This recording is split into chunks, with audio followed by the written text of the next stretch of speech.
Yo guys, welcome back to the channel. Today we're diving into everything we know about Phase 8 and Season of Discovery, the brand new Scarlet Enclave tier sets, the over 500 new items, the epic weapons, the mounts, even the game-changing raid.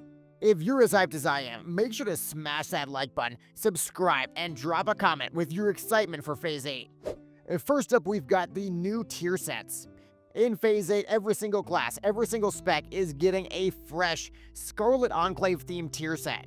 Think recolors of our classic favorites. Cloth set, that's the SSC TK Mage set, reimagined. If you're talking leather, the iconic Alliance Rogue Epic PvP set, that's getting a whole new look.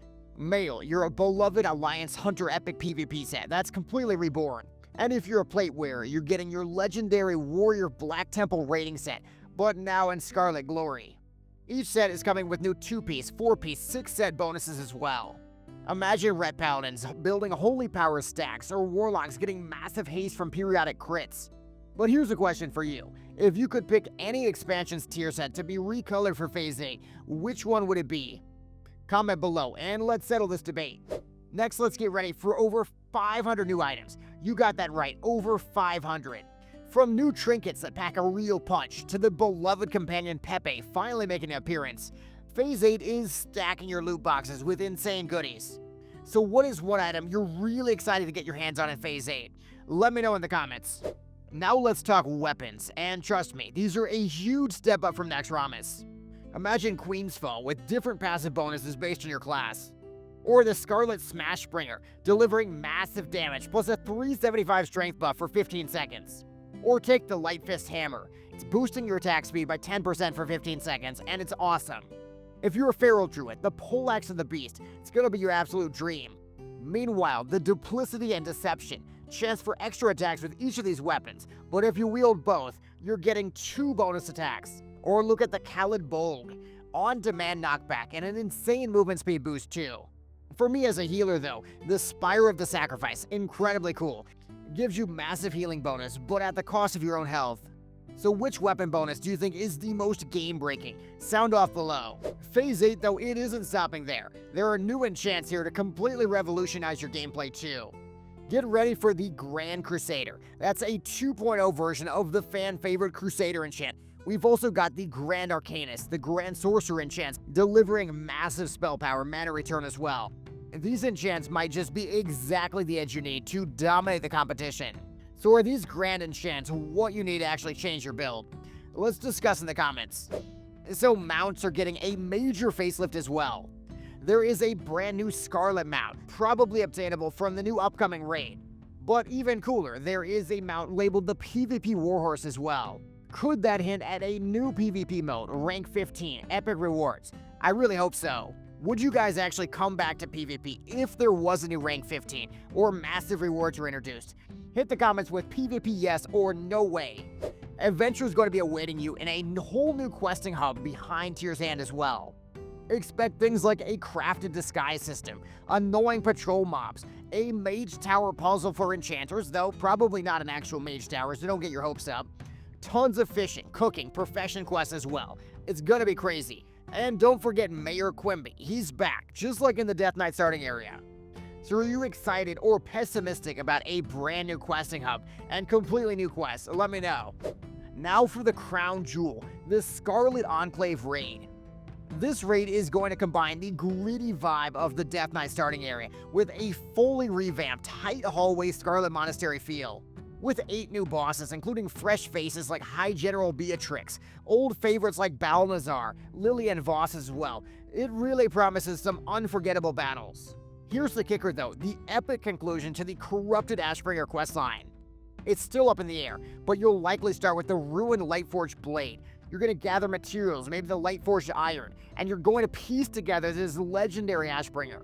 Then you're likely going to connect to old NPCs from different expansions, Thistly Crow from Cataclysm for example, journeying to Mount Hyjal, using the Ancient Flames from Nordrassil and the Well of Eternity to forge a truly incredible legendary weapon. So one of the bosses in the Scarlet Monastery raid is going to be the Reborn Council. It might feature some really crazy monsters. It might even feature fan favorites like Harad. So which Scarlet Monastery boss do you think is a must-have to have in the raid? Also, are you motivated to create a hunter, a warrior, a paladin, just to chase down that legendary? So a word on community feedback, because a lot of players are saying this raid is coming out way too fast. And ultimately, there's not going to be enough time to enjoy Phase 7. We're barely even getting any time at the Trinket 7 level.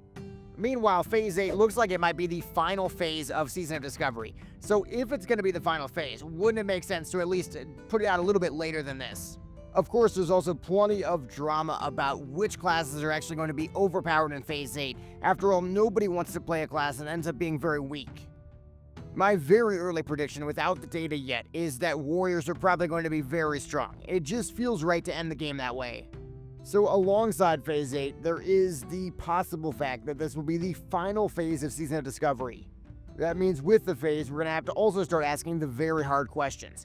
What will happen to our characters after Phase 8? What will even happen to Season of Discovery in general after Phase 8? Will our characters go to era servers? Perhaps the biggest thing to think about, though, is that we're going to have a very long time to wait before any more classic content comes out. Some people I know are going to rely on Mists of Pandaria to tide us over, but a lot of people, that's not really their thing. I know I'm going to be trying to make the most of Phase 8, really play a lot of different classes, enjoy the balancing, try out all the different tier sets, the new weapons, because this may be the best thing we're going to get for quite a long time.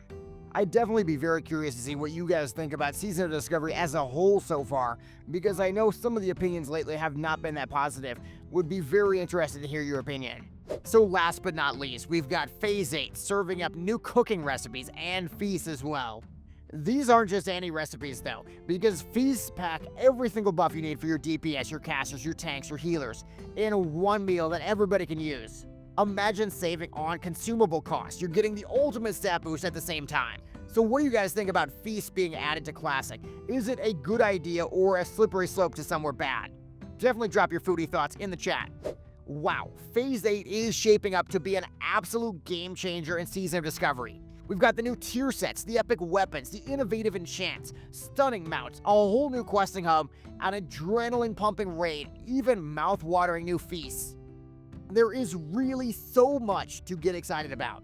So which Phase 8 feature gets you the most hyped? Is it the tier sets, the raid, or maybe the legendary Ashbringer questline?